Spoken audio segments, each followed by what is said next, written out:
Hello साथियों, नमस्कार। मैं भूपन सिंह एक बार फिर से अपनी यूट्यूब चैनल एग्ज़ाम अध्ययन पे आप लोगों का स्वागत करता हूं। जैसा कि साथियों आप लोगों को पता है कि कोविड-19 2019 यानी कि कोविड-19 की वजह से जो सिलेबस है यूपी बोर्ड का वो आपको यहां पर 30% तक कम मिलेगा। इसकी ऑफिशियल वेबसाइट आप लोग UPMSP पर जाकर डाउनलोड कर सकते हैं। PDF भी है आपको, और आप लोगों को चाहिए तो मेरे सिलेबस का वो आपको डिस्क्रिप्शन लिंक पर उसकी लिंक भी प्रोवाइड करा दूंगा, तो आप उससे डायरेक्ट ही अपने मोबाइल में या लैपटॉप में स्टोर कर सकते हैं। तो चलिए देखते हैं क्या क्या कम किया है और कैसे कितना सिलेबस कम किया है और कहाँ से किया है। तो मैं आपको इस वीडियो में बताऊंगा कि किस तरह से मैथ का जो सिलेबस है वो कहाँ तक और किस तरह और किस चैप्टर से कितना कितना कम कर दिया गया है। तो वीडियो को शुरू से लेकर एंड तक ज़रूर देखें। आप लोगों को बता दूं कि अगर आप लोग पहली बार आए हुए हैं चैनल पर तो चैनल को सब्सक्राइब कर लीजिए, क्योंकि मैं अपने चैनल पर ऐसे ही इन्फॉर्मेशन से रिलेटेड वीडियो और कुछ अन्य जानकारियाँ जो आपको बहुत ही यूज़फुल होंगी वो देता रहता हूँ। तो चलिए करते हैं अपने वीडियो को स्टार्ट।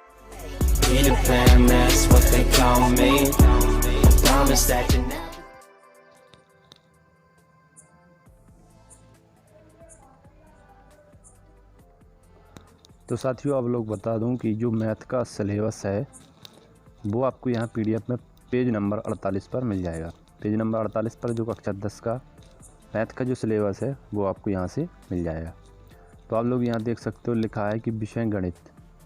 कोविड-19 महामारी के कारण शैक्षिक सत्र 2020-21 में विद्यालयों में समय से पठन पाठन का कार्य न हो पाने की स्थिति में सम्यक विचारोपरांत विषय विशेषज्ञों की समिति द्वारा निम्नवत 10% पाठ्यक्रम कम किए जाने की अनुशंसा की गई है। तो यहाँ से मैथ का जो सिलेबस है वो 10% कम किया गया है। ओवरऑल 30%। कितना किया गया है? 30%। सभी सब्जेक्ट के मिला के 30% कोर्स कम किया गया है। तो आप लोग देख लीजिए इस वीडियो में कि मैथ का जो सिलेबस है वो कहाँ तक और किस चैप्टर से कितना कितना कम किया गया है। देखिएगा साथियों, यहाँ पर फर्स्ट यूनिट से कुछ कम नहीं हुआ है, तो यहाँ पर सेकंड यूनिट पर चलते हैं। और जो सेकंड यूनिट में है वो बीजगणित। जो सेकंड यूनिट में है उसमें बीजगणित का जो चैप्टर है उसमें से बहुपद, पहला चैप्टर था बहुपद। अब बहुपद में क्या क्या कम किया गया वो देख लीजिए। बहुपद के शून्यांक, बहुपद यानी कि बहुपद के जो शून्यांक चैप्टर था वो यहाँ से हटा दिया गया है। अभी सिर्फ किसके लिए हटाया गया है? 2020 और 21 सन के लिए। और जो द्विघात बहुपदों के गुणांकों और शून्यांकों के मध्य संबंध है वो भी यहाँ से हटा लिया गया है। वास्तविक गुणांकों वाले बहुपदों के लिए विभाजन एल्गोरिथम का कथन तथा उस पर सामान्य प्रश्न। तो बहुपद से कुल मिला के इतना चैप्टर्स हटा लिए गए हैं। और उसी में जो वृत्त है, वृत्त की स्पर्श रेखा, स्पर्श बिंदु और वृत्त की स्पर्श रेखा, ये भी हटा लिया गया है। इसमें पहला पॉइंट क्या था? वृत्त की स्पर्श रेखा स्पर्श बिंदु से होकर जाने वाली त्रिज्या पर लंब होती है। ये एक प्रकार से प्रमेय ही है जो हटा दी गई है। और दूसरी कौन सी है? किसी बाह्य बिंदु से खींची गई दो स्पर्श रेखाओं की लंबाइयाँ बराबर होती हैं। तो जो दो चैप्टर हैं, एक तो ये कि वृत्त की स्पर्श रेखा, कौन सा? वृत्त की स्पर्श रेखा, ये वृत्त है, इसकी स्पर्श रेखा से होकर वृत्त की स्पर्श रेखा स्पर्श बिंदु से होकर जाने वाली त्रिज्या पर लंब होती है। ये ठीक, तो यहाँ पर ये 90 होता है। और दूसरा है वो है कि किसी बाह्य बिंदु से खींची गई दो स्पर्श रेखाओं की लंबाइयाँ बराबर होती हैं। ये कोई पॉइंट है, यहाँ से खींची गई दो स्पर्श रेखाएं जो वृत्त को दोनों तरफ स्पर्श करती हैं, तो इनकी लंबाइयाँ आपस में क्या है? बराबर। ये प्रमेय भी हटा दी गई है। अब चलते हैं इसी चैप्टर में चौथा जो है वो समांतर श्रेणी। क्या हटा लिया गया? समांतर श्रेणी भी हटा लिया गया। समांतर श्रेणी में क्या? समांतर श्रेणी के nवें पद की व्युत्पत्ति तथा समांतर श्रेणी के प्रथम n पदों का योग और सामान्य जीवन पर आधारित प्रश्नों को हल करने के लिए इसका अनुप्रयोग। तो ये समांतर श्रेणी के चैप्टर से ये टॉपिक हटा लिए गए हैं। और जो 5 यूनिट यानी 5th यूनिट है उसमें से त्रिकोणमिति, यानी कि त्रिकोणमिति से जो सर्वसमीका, कौन सी? त्रिकोणमिति सर्वसमीका। कौन सी सर्वसमीका? ये वाली, sine square theta plus cos square theta equal 1 को स्थापित करना तथा इसके अनुप्रयोग, यानी कि जो कहें कि 8D एक्सरसाइज है 8D वो पूरी तरह से हटा ली गई है, क्योंकि इसी में पूरे साइन स्क्वायर थीटा और प्लस कॉस स्क्वायर थीटा के यूजेस दिए गए हैं। तो यहाँ से 8D चैप्टर शायद ही बचा हो कुछ उसमें, नहीं तो पूरा हट गया है। अब लास्ट आते हैं, वो है क्या, प्रायिकता, यानी कि जो प्रायिकता चैप्टर है वहाँ से भी अब एक सवाल जो पूछा जाता था वो अब शायद ना मिले आपको देखने के लिए। इसमें क्या हटाया गया है, सेकंड नंबर पे लिखा है प्रायिकता। प्रायिकता की सैद्धांतिक परिभाषा, एकल घटना पर आधारित सामान्य प्रश्न। तो ये जो चैप्टर्स मैंने बताए हैं तो ये यूपी बोर्ड के सिलेबस, मैथ कक्षा 10 के सिलेबस से हटा लिए गए हैं अभी के लिए, कोविड-19 के कारण। किसके कारण, कोविड-19 यानी कि जो कोरोना वायरस स्प्रेड तेज़ी से हो रहा है हमारे देश में, उसी के कारण ये कोर्स 30% तक कम कर दिए गए हैं यूपी बोर्ड के। और अब देख लीजिएगा कि कौन कौन से चैप्टर हैं जो आपको पढ़ने हैं। अभी मैंने जो बताया वो आपको सिलेबस से बाहर कर दिए गए हैं, तो आपको इन्हें ज़्यादा पढ़ने की ज़रूरत नहीं है। हाँ, अगर आप लोग नॉलेज के लिए पढ़ना चाहते हैं तो इसे बेशक पूरा पढ़िए, इससे आपका ही नॉलेज बढ़ेगा और आगे की क्लासों में आपको काफ़ी यूज़फुल होंगे। तो चलिए बताते हैं कि आज जो टॉपिक है हमारा सिलेबस का, उसमें कहाँ कहाँ से प्रश्न पूछे जाएंगे। तो आपको यूनिट वाइज बता दूं कि फर्स्ट यूनिट से 5 अंक का जो कि संख्या पद्धति का है, और सेकंड यूनिट बीजगणित, वहाँ से सबसे ज़्यादा 18 अंक, यानी कि जो बीजगणित है वो सबसे ज़्यादा वेटेज रखती है हमारे यूपी बोर्ड के मैथ सिलेबस में क्लास 10th के लिए। और जो निर्देशांक ज्यामिति है वहाँ से 5 नंबर का, ज्यामिति से 12 नंबर का। तो सेकंड नंबर पर हमारी आ जाती है ज्यामिति। बीजगणित और ज्यामिति जो दो ऐसे चैप्टर हैं जहाँ से आप 30 नंबर पक्का कर सकते हैं। और जो त्रिकोणमिति है, त्रिकोणमिति से 10 नंबर, मेंसुरेशन से 10 नंबर, सांख्यिकी तथा प्रायिकता से 10 नंबर। इस लिहाज से टोटल हमारा जो वेटेज बनता है वो बनता है 70 अंक का। अब कहाँ से क्या पूछा जाएगा ये भी देख लीजिए। संख्या पद्धति, संख्या पद्धति से वास्तविक संख्याएं, यूक्लिड प्रमेय यूक्लिड विभाजन प्रमेय का, अंगणित का आधारभूत प्रमेय उदाहरण सहित, √3, √2, √3, √5, अपरिमेय संख्याओं का सत्यापन, परिमेय संख्याओं का शांत अशांत आवर्ती दशमलव के पदों में निरूपण। और जो बीजगणित का जो सेकंड यूनिट है वहाँ से 2 चर वाले रैखिक समीकरण युग्म, प्रतिस्थापन विधि, विलोपन विधि, वज्रगुणन विधि, ये तीनों विधि पढ़नी है।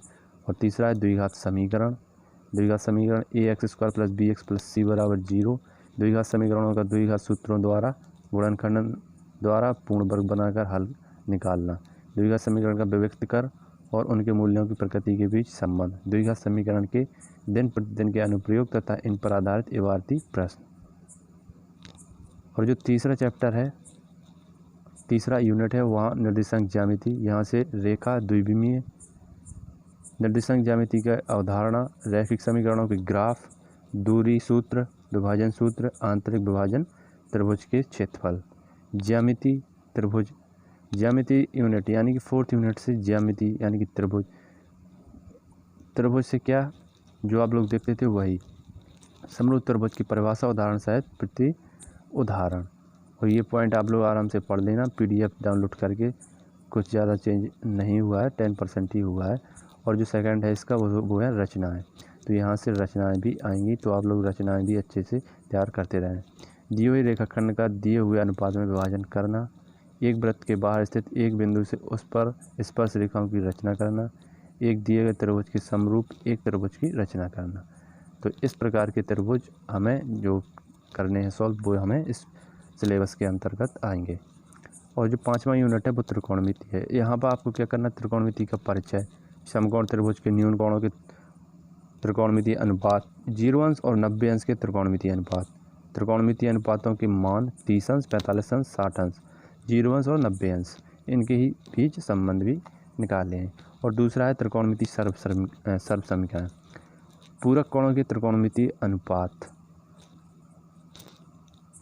तीसरा है ऊंचाई और दूरी, उन्नयन कोण, अवनमन कोण, ऊंचाई और दूरी पर साधारण प्रश्न 2 समकोण त्रिभुजों से अधिक नहीं होना चाहिए, यानी कि 3 समकोण त्रिभुज आपको देखने के लिए नहीं मिलेंगे। और उन्नयन और अवनमन कोण 30 अंश, 45 अंश और 60 अंश होने चाहिए। इससे अधिक आपको नहीं मिलेगा देखने के लिए। तो आपको जो सारणी के मान है वो आपको कितने तक होने चाहिए याद, तो ये कम से कम आपको 0, 30, 45, 60 और 90 अंश, इनके मान तो पता होने ही चाहिए सारणी से। Sine cos tan, cot sec cosec, तो इनके मान आपको 0 अंश, 30 अंश, 90 अंश, 45 अंश और 60 अंश, ये सब आपको मालूम होने चाहिए। अब बात करते हैं मेंसुरेशन की। मेंसुरेशन में यूनिट 6 मेंसुरेशन। मेंसुरेशन में क्या क्या है, वृत्तों से संबंधित क्षेत्रफल, वृत्त का क्षेत्रफल, वृत्त के त्रिज्यखंड तथा वृत्तखंड के क्षेत्रफल, उपर्युक्त समस्त आकृतियों के संयोजनों के क्षेत्रफल, प्रश्न केवल केंद्रीय कोण यानी कि 60 अंश, 90 अंश और 120 अंश के ही होंगे, इससे ज़्यादा आपको देखने के लिए नहीं मिलेगा। दूसरा है पृष्ठीय क्षेत्रफल और आयतन। निम्नांकित किन्हीं दो संयोजित समतल आकृतियों का पृष्ठीय क्षेत्रफल तथा आयतन घन, घनाभ, गोला, अर्धगोला और लंबवृत्तीय, बेलन, शंकु, शंकु, छिन्नक, तो ये आपको पृष्ठीय क्षेत्रफल और आयतन से मिलेगा। और अब दूसरा पॉइंट है वो है एक तरह के धात्विक ठोस का दूसरे में परिवर्तित करने से संबंधित प्रश्न, दूसरे मिश्रित प्रश्न।